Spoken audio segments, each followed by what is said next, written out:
За одоо Улаангом хотод 22 цаг 30 минут болж байна. Тэгэхээр өнөөдөр бол үргэлжилсэн маш их цас орсон. Тэгэхээр онцгой байдлын газрын 101 утсанд бол маш олон дуудлага ирж байна гэсэн мэдээллийг бид өхөн аваад бас онцгой байдлын газраас мэдээлэл үлтгэж байна. Тэгэхээр Тариалан сумд одоо 3 хүүхэд алгуулсан, Түргэн сумд 2 хүүхэд алгуулсан. Мөн одоо Ховд аймаг овсын чиглэлд явж исэн Стана маркийн машин 10 хүнтэй алгуулсан. Ийм мэдээллүүд бас ирээд онцгой байдлын газрын бие бүрэлдэхүүн, бүрэн бүрэлдэхүүнээрээ ажиллаж байна. Тэгэхээр энэ талаар бас онцгой байдлын газрын даргаас тодорхойлсон мэдээлэл авъя. За өнөөдрийн хугацаанд Увс аймгийн хэмжээнд нэлээд бас их хэмжээний цас орлоо.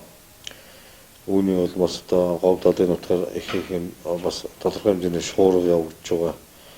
Тэгээ энд бас онцгой байдлын газарт нэлээд бас дуудлага ирж байна.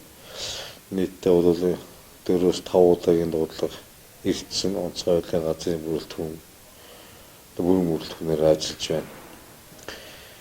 Тэгээ цааш одоо энэ дээр манай иргэд маань бас анхаарах хэрэгтэй. Энэ байгалийн аюулт үзэгдэл явж байгаад тугаарсан зам зорчихгүй байх. За мөн одоо орон нутагт зорчихгүй байх. За хүүхдийг мал хариулуулахгүй байх, мал авч явахгүй байх. Ийм шаардлага тавьдаг юм нөхцөл байдал.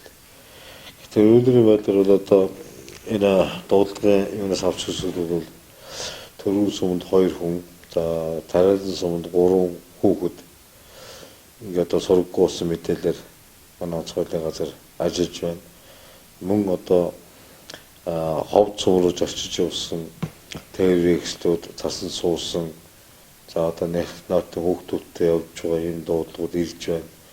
Бүрэн бүрэлдэхүүнээр ажиллаж байгаа хэдий ч одоо Увс аймгийн онцгой байдлын газрын техник хэрэгслийн хүрэлцээ хангамж хүрэлцэхгүй ус таа хүмүүс анхаарах хэрэгтэй. Цаашдаа өөртөө одоо энэ одоо гамшигт үзэгдэлт аюулгүй байдлыг хангаж сайтар одоо хангаж одоо уулзах ёстой. Манай ард иргэдийн оролцоо бас энэ дээр дуусгалтай байна гэж би одоо хэлэх гээд байна л да.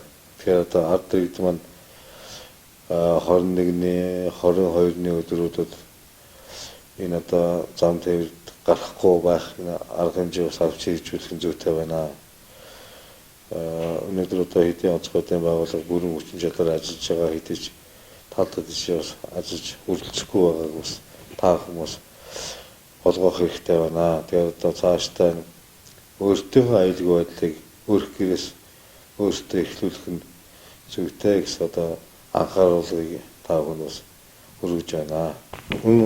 Энэ одоо цасан шуурганы зас орж байгаа зас шуурганы хэмжээ өнөөдөртөө яг ингээ явагдах болж маргааш одоо шуурганы хэмжээ бас нэмэгдэх Говь далайн нутгаар бол шуурганы хэмжээ бол бас тодорхой хэмжээгээр үргэлжилнэ. Тийм учраас малчид ард иргэд маань энэ дээр бас анхаарал болгоомжтой байж өөрсдийн өрх гэрийн аюулгүй байдлыг хангаж авах зүйтэй шүү гэж анхааруулна.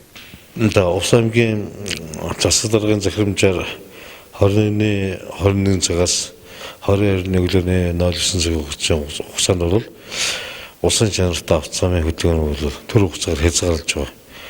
Өнөөдөртөө яг одоо 22 цаг өнгөрч байна. Улаангомын хэмжээнд цас ороогүй зогссон байгаа хэдий ч хөдөө талдаа бол цас орж байгаа. За задгаа талдаа шуурч байгаа. Ийм учраас хөдөлгөөнийг хязгаарлах бол ард иргэдийн одоо аюулгүй байдал шууд нөлөөлж болжгүй ийм нийслэл үүсээд байгаа.